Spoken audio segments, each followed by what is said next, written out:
Kabar dari Ducati bahwa kedatangan Marquez ke Ducati sudah membuahkan hasil walaupun baru beberapa bulan di dalam dan di luar lintasan. Marc Marquez tidak hanya sibuk mengembangkan GP25 di uji coba MotoGP di Sepang, Malaysia, tapi ia juga mendorong Ducati dalam hal pemasaran. Ducati tahu bahwa mereka memiliki juara dunia 8 kali dan pembalap paling terkenal di MotoGP. Siapa sih yang nggak kenal Marc Marquez? Selain nama Valentino Rossi, nama Marc Marquez adalah salah satu nama pembalap paling terkenal di dunia. Seperti kita tahu kalau Marc Marquez mengalami cedera yang sangat serius dari tahun 2020 dan hampir 3 tahun bolak-balik ke rumah sakit dan melakukan operasi agar dia bisa kembali ke performa terbaiknya. Kalau kita lihat di 4 tahun terakhir, Marc sangat kesulitan di atas motor, apalagi pas masih di zamannya dia berada di Honda, setelah dia mengalami cedera di tahun 2020 tersebut. Tapi sekali lagi, Marc tetaplah Marc. Dia seorang alien, dengan 8 kali juara dunianya yang sangat menempel di manapun posisinya.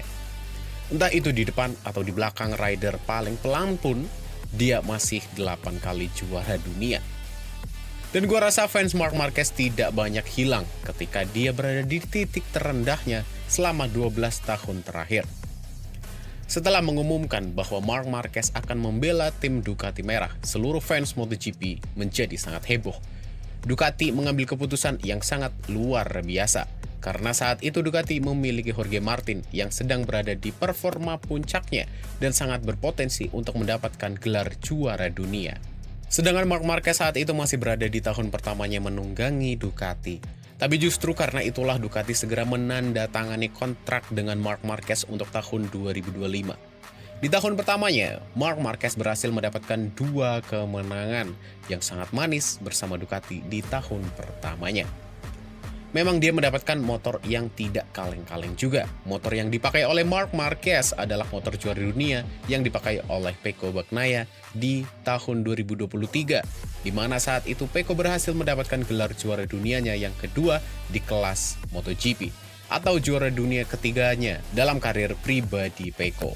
Tidak pikir panjang, Ducati segera mengosongkan kursi di tim pabrikannya untuk seorang 8 kali juara dunia ini. Tapi di akhir musim Ducati harus mengikhlaskan nomor satunya dibawa ke Aprilia karena sang juara dunia 2024 pindah ke Aprilia, yaitu Jorge Martin. Tapi kalau menurut gua itu adalah harga yang sepadan untuk bisa membawa nama Ducati menjadi lebih besar dengan kehadiran seorang Marc Marquez. Benar saja, baru beberapa bulan Ducati langsung merasakan perbedaan yang sangat signifikan terhadap kehadiran Marc Marquez di Ducati. Diwawancarai oleh GP1 Mauro Grazili. Katanya Ducati sangat puas dari sudut pandang komunikasi yang dijalin dengan Marc Marquez. Kata dia, dengan kehadiran Marc di Ducati, mereka bisa menjangkau audiens yang sebelumnya mungkin sulit dijangkau. Walaupun Ducati bilang kalau pengaruh dari Pecco juga tidak bisa mereka hilangkan begitu saja. Karena bagaimanapun sebelum Marc datang ke Ducati, Pecco juga salah satu pembalap yang membawa banyak fans ke Ducati. Kalau bisa gue bilang Pecco berada di level Casey Stoner dalam hal nama besar yang ada di sejarah Ducati. Kecintaan terhadap Ducati lewat Pecco sangat terasa di dalam komunitas tersebut. Tapi masih kurang jika kita bicara tentang pengaruh kecintaan terhadap Ducati di luar komunitas MotoGP. Berbeda dengan pengaruh yang Marc Marquez bawa ke tim merah ini, popularitas Ducati meningkat drastis di luar penggemar berat MotoGP. Ini menjadi hal yang sangat positif untuk sebuah tim, karena pabrikan yang berada di bawah tim ini akan diuntungkan dari banyak segi, seperti penjualan, branding, dan secara tidak langsung mereka anggap sebagai pabrikan yang berada di level atas ketimbang pabrikan lain.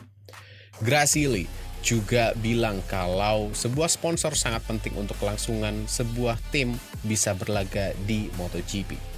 Sedangkan sponsor yang akan tertarik masuk ke dalam MotoGP jika iklan mereka relevan dengan penonton MotoGP dan produk mereka bisa dianggap berada di level atas dari produk pesaing mereka. Tapi Grazili juga bilang kalau mendatangkan Marc Marquez di tim merah tidak sepenuhnya agar tim bisa menjadi lebih sejahtera atau pabrikan bisa memiliki penjualan yang luar biasa. Tapi secara mendasar karena Marc Marquez adalah talenta yang dicari oleh Ducati selama ini. Siapa sih yang nggak mau sama 8 kali juara dunia?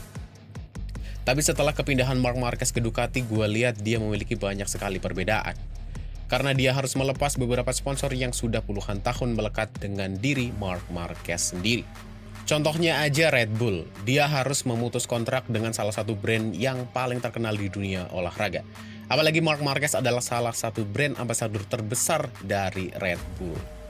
Gak kebayang duit yang dikeluarkan oleh Red Bull kepada Marc Marquez selama ini. Tapi yaitu harga yang harus dibayar oleh Marc Marquez.